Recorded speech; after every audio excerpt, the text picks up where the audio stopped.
Subscribe कीजिए target with MG Sharma YouTube channel को और दबाइए इस बेल आइकन को ताकि आपको मिल सके हमारा लेटेस्ट वीडियो। सब साथियों नमस्कार, स्वागत है आप सभी का आपके अपने YouTube channel target with MG Sharma पर। साथियों आज हम एक नया टॉपिक लेकर उपस्थित हैं जिसे अधिकतर परीक्षाओं में प्रश्न पूछे जाते हैं। इस टॉपिक से यदि हिंदी और अंग्रेजी के नामों को मिलाकर सही ढंग से समझ लिया जाए तो 2 नंबर पक्के हो जाएंगे। सेशन को शुरू करने से पहले वीडियो को लाइक कर दें। यह चैनल को अभी तक सब्सक्राइब नहीं किया है तो सब्सक्राइब कर लें और अपने हित मित्रों और चाहने वालों के पास शेयर कर दें। तो देर न करते हुए चलो सेशन को शुरू करते हैं। आज का टॉपिक हमारा होगा वायुमंडल की परतें। डायग्राम के माध्यम से अच्छे से समझाया गया है। मैं उम्मीद करता हूं कि वीडियो के अंत में आपको सब समझ में आ जाएगा। चलिए देखते हैं। वायुमंडल की परतें हैं और हमारे वातावरण में विभिन्न प्रकार की समय समय पर घटनाएं होती रहती हैं।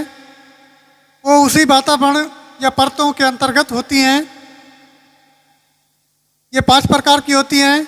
डायग्राम के माध्यम से दिया गया है।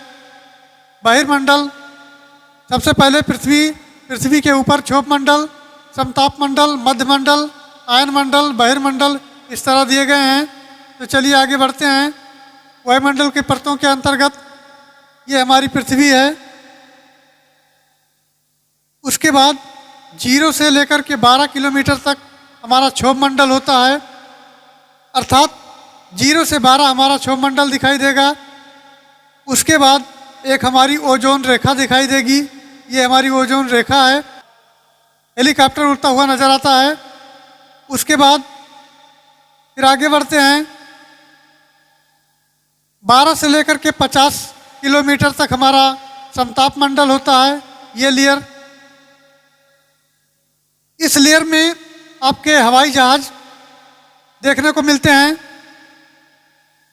अर्थात 12 यानी 50 में से 12 यदि निकालेंगे तो ये 38 किलोमीटर का जो दायरा होगा ये समताप मंडल के अंतर्गत आएगा। उसके बाद 50 से लेकर के 80 किलोमीटर तक हमारा मध्यमंडल होगा। 50 से यानी 80 में से 50 अगर निकाला जाए तो 30 किलोमीटर का रेंज जो हमारा होगा वो मध्यमंडल आएगा। उसके बाद 80 से लेकर के 700 किलोमीटर तक हमारा ये तापमंडल होगा। 700 से 80 यदि घटाया जाए तो 620 किलोमीटर हमारा तापमंडल का एरिया होगा, लेयर होगा। उसके बाद 700 से लेकर के और 1,90,000 तक के रेंज हमारे वायुमंडल के अंतर्गत आएंगे, अर्थात इसको 700 घटाने पर 1,89,300 किलोमीटर हमारा वायुमंडल का एरिया होगा। चलिए आगे बढ़ते हैं।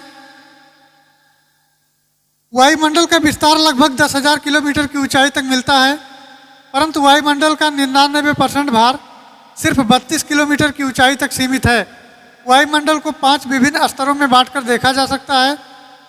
चलिए आगे बढ़ते हैं। वायुमंडल की परतों में निम्न भागों में बांटा जा सकता है। क्षोभ मंडल, जिसको अंग्रेजी में ट्रोपोस्फियर कहते हैं। समताप मंडल, स्ट्रेटोस्फियर कहते हैं। ओजोन मंडल, ओजोन सर्किल, मध्यमंडल, आयन मंडल, आयनोस्फीयर जिसको कहते हैं, और लास्ट आता है हमारा वायुमंडल या चुंबकीय मंडल। उसके बाद चलिए देखते हैं एक एक करके। पहला हमारा आता है क्षोभ मंडल।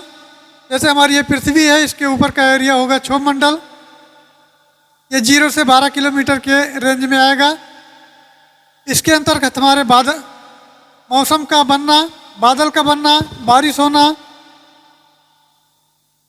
ये सब घटनाएं देखने को मिलती हैं। चलिए आगे बढ़ते हैं। वायुमंडल की सबसे निचला स्तर जो भूमध्य रेखा पर 18 किलोमीटर और ध्रुवों पर लगभग 8 किलोमीटर की ऊंचाई तक पाया जाता है। इस मंडल में प्रति 165 किलोमीटर इस मंडल में प्रति 165 मीटर की ऊंचाई पर तापमान में 1 डिग्री सेंटीग्रेड की कमी आती है। अतः इसे परिवर्तन मंडल कहते हैं। धरातलीय जीवों का संबंध इसी मंडल से रहता है। इसी के अंतर्गत भारी गैसों, जलवाष्प और धूल के कणों का अधिकतम भाग रहता है। चलिए आगे बढ़ते हैं।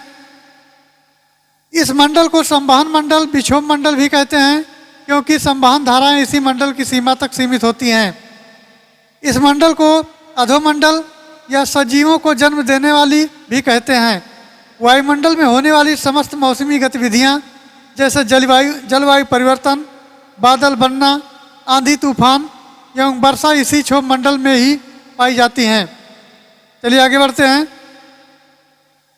1920 में रूसी वैज्ञानिक माइलस-नोक ने क्षोभ मंडल की खोज की थी। 1920 में रूसी वैज्ञानिक माइलस-नोक ने क्षोभ मंडल की खोज की थी। क्षोभ मंडल व समताप मंडल के बीच 1 से 1.50 किलोमीटर मोटी संक्रमण पेटी को ट्रोपोपास या क्षोभ सीमा कहते हैं, जिसका शाब्दिक अर्थ होता है मिश्रण या विक्षोभ।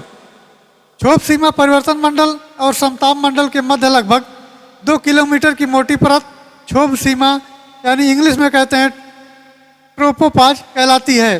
चलिए आगे बढ़ते हैं और डायग्राम के माध्यम से इसको देखते हैं। समताप मंडल, समताप मंडल में हमारा हवाई जहाज उड़ता हुआ देखा जाता है।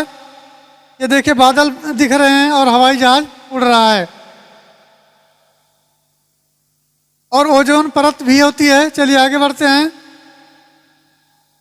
समताप मंडल की खोज टोजरेस डी बोर्ड 1898 ईस्वी में की थी।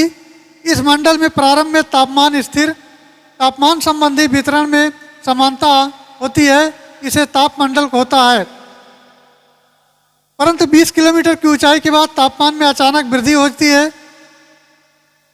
20 किलोमीटर की ऊंचाई के बाद तापमान में अचानक वृद्धि होती जाती है, जो ओजोन परत द्वारा पराबैंगनी किरणों के अवशोषण के कारण होती है। चलिए आगे बढ़ते हैं। ये मंडल मौसमी गतिविधियों से मुक्त होता है, अतः वायुयान इसी मंडल में उड़ान भरते हैं।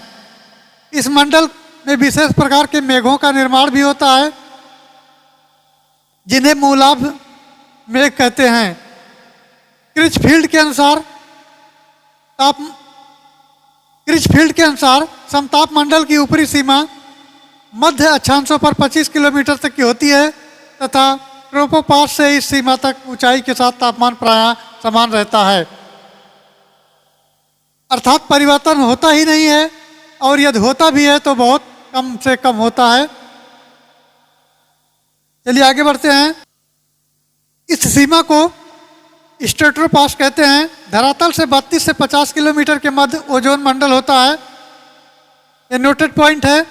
धरातल से 32 से लेकर के 50 किलोमीटर के मध्य का ओजोन मंडल होता है। इस मंडल में ओजोन गैस की एक परत मानी जाती है, जो सूर्य से आने वाली पराबैंगनी किरणों को अवशोषित कर लेती है, अर्थात पृथ्वी पर डायरेक्ट पहुंचने नहीं देती है। चलिए आगे बढ़ते हैं। इसलिए इसे पृथ्वी का सुरक्षा कवच भी कहा जाता है। ओजोन परत को नष्ट करने वाली गैस CFC गैस में उपस्थित सक्रिय क्लोरीन के कारण होती है। इस मंडल में ऊंचाई के साथ साथ तापमान भी बढ़ता जाता है। परत 1 किलोमीटर की ऊंचाई पर तापमान में 5 डिग्री सेंटीग्रेड की वृद्धि होती है।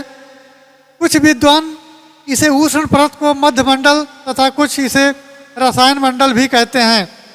अलग अलग वैज्ञानिकों का अलग अलग मत है। इसे रसायन मंडल भी कहते हैं, जो तापमान में वृद्धि और चर्म कैंसर का कार्य करती है। इसलिए इसे पृथ्वी का सुरक्षा कवच या रक्षा आवरण या पृथ्वी की छतरी या जीवन रक्षक परत कहते हैं। अनेक नामों से जाना जाता है। पृथ्वी का सुरक्षा कवच, रक्षा आवरण या पृथ्वी की छतरी या जीवन रक्षक परत आदि आदि नामों से जाना जाता है। चलिए आगे बढ़ते हैं। ओजोन परत को नष्ट करने वाली गैस क्लोरोफ्लोरोकार्बन यानी CFC है, जो एयर कंडीशनर, रेफ्रिजरेटर आदि से निकलती है। ओजोन परत में क्षरण क्लोरोफ्लोरोकार्बन गैस में उपस्थित सक्रिय क्लोरीन के कारण होती है। इस मंडल में ऊंचाई के साथ साथ तापमान भी बढ़ता जाता है। विज्ञान में तरक्की तथा नवीन प्रौद्योगिकी के फलस्वरूप मानवीय क्रियाकलापों के कारण ओजोन में रिक्तीकरण हो रहा है। चलिए आगे बढ़ते हैं। ओजोन परत को क्षरित होने से बचाने के लिए मॉन्ट्रियल प्रोटोकॉल 1987 पर सहमति बनी है। चलिए अगला हमारा एक डायग्राम है मध्यमंडल का। मध्यमंडल का डायग्राम दे लेते हैं और इसके बारे में जानकारी प्राप्त करते हैं। मध्यमंडल 50 किलोमीटर से 80 किलोमीटर की ऊंचाई पर पाया जाता है।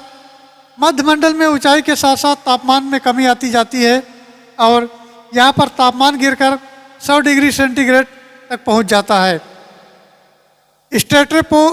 स्ट्रेटोपास 50 किलोमीटर पर तापमान की वृद्धि समाप्त हो जाती है तथा इससे और ऊपर जाने पर इसमें ह्रास होता जाता है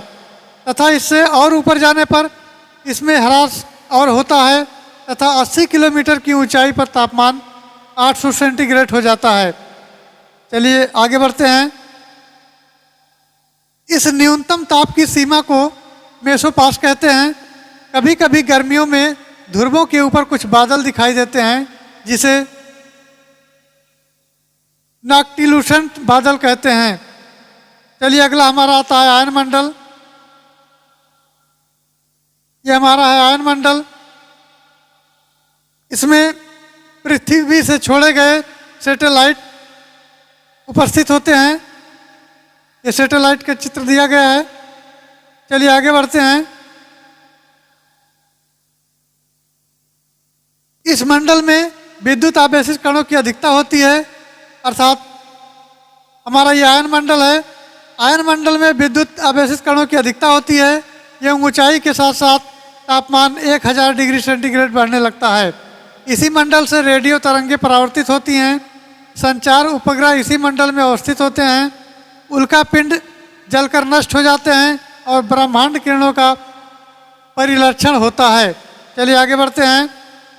यदि आयन मंडल की स्थिति ना होती तो रेडियो तरंग भूतल पर ना आकर आकाश में असीमित ऊंचाइयों तक चली जाती।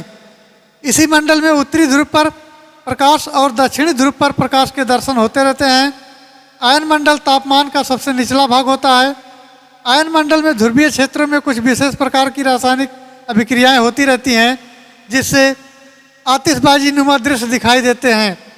इन दृश्यों को उत्तरी तथा दक्षिणी गोलार्ध में क्रमशः ऑरोरा बोरेलिस और ऑरोरा ऑस्ट्रेलिस नाम देते हैं। चलिए आगे बढ़ते हैं। आयन मंडल में पुनः 3 उपमंडल भी होते हैं। आयन मंडल के अंतर्गत 3 उपमंडल होते हैं। एफ परत, ये परत ऊपर 144 से 360 किलोमीटर की ऊंचाई तक होती है। इसका विस्तार होता है 144 किलोमीटर से 360 किलोमीटर ऊंचाई तक। इसकी ऊपरी स्तर एप्लेटिन स्तर कहलाता है जिसमें रेडियो की लघु तरंगें परावर्तित होती हैं। और दूसरा है ई परत। 96 से 114 किलोमीटर की ऊंचाई वाली इस परत में रेडियो के मध्य तरंगें परावर्तित होती हैं। एवं उत्तरी ध्रुवीय प्रकाश तथा दक्षिणी ध्रुवीय प्रकाश भी यहाँ देखा जाता है। इसी क्रम में आगे बढ़ते हैं और हमारी तीसरी होती है डी परत। ये 80 से लेकर 96 किलोमीटर की ऊंचाई तक ये परत आयन मंडल की सबसे निचली परत होती है जिसमें से रेडियो की लंबी एवं निम्न आवृत्ति की तरंगें परावर्तन के पश्चात आती हैं। हमारा लास्ट है वायुमंडल, चुंबकीय मंडल जिसको कहते हैं, अर्थात बहिर्मंडल।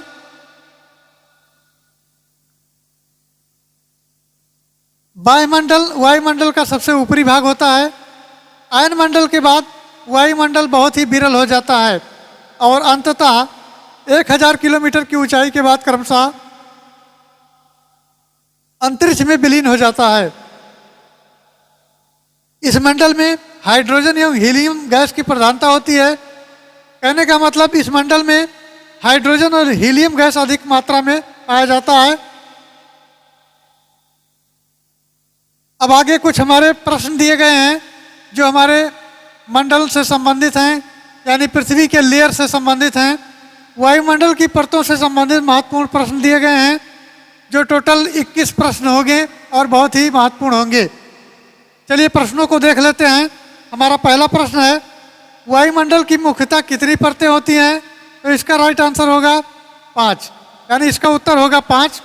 और एक डायग्राम के माध्यम से हमने समझाने का प्रयास किया है।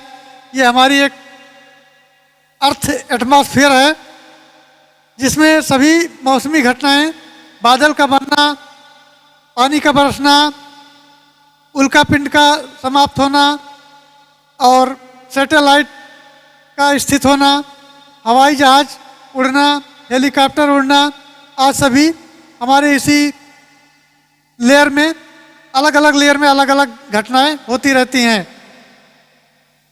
तो ये हमारे 5 लेयर दिए गए हैं: एक्सोस्फीयर, ट्रांसफोस्फीयर, मेसोस्फीयर, स्ट्रेटोस्फीयर और ट्रोपोस्फीयर। अक्सर परीक्षाओं में ज़्यादातर अंग्रेजी के नाम ही पूछे जाते हैं। चलिए आगे बढ़ते हैं। हमारा दूसरा प्रश्न है, कितनी ऊंचाई पर जाने से तापमान 1 डिग्री सेंटीग्रेड कम हो जाता है? तो इसका उत्तर है 165 मीटर ऊपर जाने पर तापमान 1 डिग्री सेंटीग्रेड कम हो जाता है। चलिए अगला प्रश्न देखते हैं। हमारा अगला प्रश्न है प्रश्न संख्या 3, वायुमंडल में कौन सी गैस सर्वाधिक मात्रा में पाई जाती है? तो वायुमंडल में सर्वाधिक मात्रा में नाइट्रोजन पाई जाती है। चलिए अगला प्रश्न देखते हैं। प्रश्न संख्या 4, वायुमंडल की सबसे निचली परत कौन सी होती है? तो ये होती है क्षोभ मंडल। वायुमंडल की सबसे निचली परत होती है क्षोभ मंडल, अर्थात पृथ्वी से ऊपर 0 से 12 किलोमीटर का जो एरिया होता है वो होता है क्षोभ मंडल। चलिए आगे बढ़ते हैं और अगला प्रश्न देखते हैं। प्रश्न संख्या 5, वायुमंडल की सबसे निचली परत क्षोभ मंडल की ऊंचाई पृथ्वी से कितनी होती है? तो ये 18 किलोमीटर है। चलिए आगे बढ़ते हैं। वायुमंडल की किस परत में मौसमी घटनाएं होती हैं? तो ये क्षोभ मंडल में होती हैं, अर्थात पृथ्वी से ऊपर क्षोभ मंडल होता है, इसमें ये घटनाएं, मौसमी घटनाएं होती हैं। चलिए अगला देखते हैं। प्रश्न संख्या 7, वायुमंडल की किस परत में ग्रीन हाउस प्रभाव सर्वाधिक होता है? तो ये क्षोभ मंडल में होता है। चलिए अगला देखते हैं। वायुमंडल की किस परत को संवहन मंडल भी कहते हैं? इसका भी राइट आंसर होगा क्षोभ मंडल। क्षोभ मंडल संवहन मंडल कहा जाता है। चलिए अगला देखते हैं। वायुमंडल की किस परत का घनत्व सर्वाधिक होता है? तो इसका उत्तर है क्षोभ मंडल का घनत्व सर्वाधिक होता है, यानी सबसे ज़्यादा होता है। चलिए अगला हमारा प्रश्न है, मध्यमंडल की मोटाई कितनी होती है? तो ये 80 किलोमीटर होती है। इस लेयर की मोटाई 80 किलोमीटर की होती है। चलिए अगला देखते हैं। प्रश्न संख्या 11, वायुमंडल की किस परत में ओजोन परत पाई जाती है? तो ये समताप मंडल में पाई जाती है। इसके पहले चित्र के माध्यम से दिखा दिया गया है। समताप मंडल में के पास में ये पाई जाती है ओजोन परत। जैसे ये हमारा पृथ्वी है, इसके ऊपर हमारा क्षोभ मंडल है, ये इसी पर लेयर पाई जाएगी। चलिए आगे बढ़ते हैं। कौन सी परत सूर्य से आने वाली पराबैंगनी विकिरण किरण से बचाती है? तो वो समताप मंडल होता है। समताप मंडल सूर्य से आने वाली पराबैंगनी किरणें, हानिकारक किरणें जो होती हैं, उससे हमारी रक्षा करती है, अर्थात ये सुरक्षा कवच का काम करती है। चलिए आगे बढ़ते हैं। हमारा अगला प्रश्न है 13, समताप मंडल की मोटाई कितनी होती है? 50 किलोमीटर। समताप मंडल की मोटाई 50 किलोमीटर की होती है। चलिए अगला देखते हैं। हमारा अगला प्रश्न है, आयन मंडल की मोटाई कितनी होती है? तो ये 80 से 640 किलोमीटर के बीच होती है, अर्थात 640 से हम 80 घटा देंगे तो एग्जैक्ट हमारी मोटाई पता चल जाएगी। आयन मंडल की मोटाई हमारी 560 किलोमीटर की मोटाई होगी। चलिए आगे बढ़ते हैं। हमारा अगला प्रश्न है 15, वायुमंडल की कौन सी परत रेडियो तरंग को परावर्तित करती है? तो ये होता है आयन मंडल। आयन मंडल का परत रेडियो तरंग को परावर्तित करती है। चलिए अगला देखते हैं। 16, संचार उपग्रह किस वायुमंडल परत में स्थित होता है? तो ये आयन मंडल में होता है। चलिए अगला देखते हैं, वायुमंडल की किस परत में हवाई जहाज उड़ते हैं। इसी 21 प्रश्न के अंतर्गत सारे टॉपिक को कवर कर लिया गया है और ये 21 प्रश्न बहुत ही महत्वपूर्ण प्रश्न हैं। इनसे अक्सर परीक्षाओं में कहीं ना कहीं प्रश्न देखने को मिलते हैं। तो हमारा 17 नंबर है, वायुमंडल की किस परत में हवाई जहाज उड़ते हैं। तो ये समताप मंडल में हवाई जहाज में उड़ते हुए देखने को मिलते हैं। चलिए आगे बढ़ते हैं। 18, वायुमंडल की कौन सी परत सबसे होती है। वेरी वेरी इंपॉर्टेंट क्वेश्चन है, वेरी वेरी इंपॉर्टेंट। तो हमारा मध्य मंडल जो होता है, मध्य में होता है और ये ठंडी परत होती है। चलिए आगे बढ़ते हैं। हमारा अगला प्रश्न है 19, वायुमंडल की कौन सी परत पृथ्वी को उल्काओं यानी पिंडों से बचाती है। तो वो मध्य मंडल हमारा होता है जो मिडिल में होता है। चलिए अगला देखते हैं, बहिर्मंडल परत कौन सी गैसें मुक्ता पाई जाती हैं। बाहरी मंडल परत में कौन सी मुक्ता गैसें पाई जाती हैं। तो हाइड्रोजन और हीलियम पाई जाती हैं, हाइड्रोजन और हीलियम। चलिए आगे बढ़ते हैं। हमारा प्रश्न संख्या है 21, वायुमंडल का सबसे ऊपरी परत कौन सा है। तो ये बहिर्मंडल है और इसको चुंबकीय मंडल के नाम से भी जाना जाता है। आगे बढ़ते हैं। अब आगे कुछ नहीं बचा, 21 प्रश्न हमारा पूरा हुआ। तो मित्रों एक बार पुनः कहना चाहूँगा कि जानकारी यदि समझ में आई है तो चैनल को सब्सक्राइब कर लें और बेल आइकन ऑन कर दें, जिससे मैं अगला वीडियो अपलोड करूं तो नोटिफिकेशन आपको मिलता रहे। Thank you.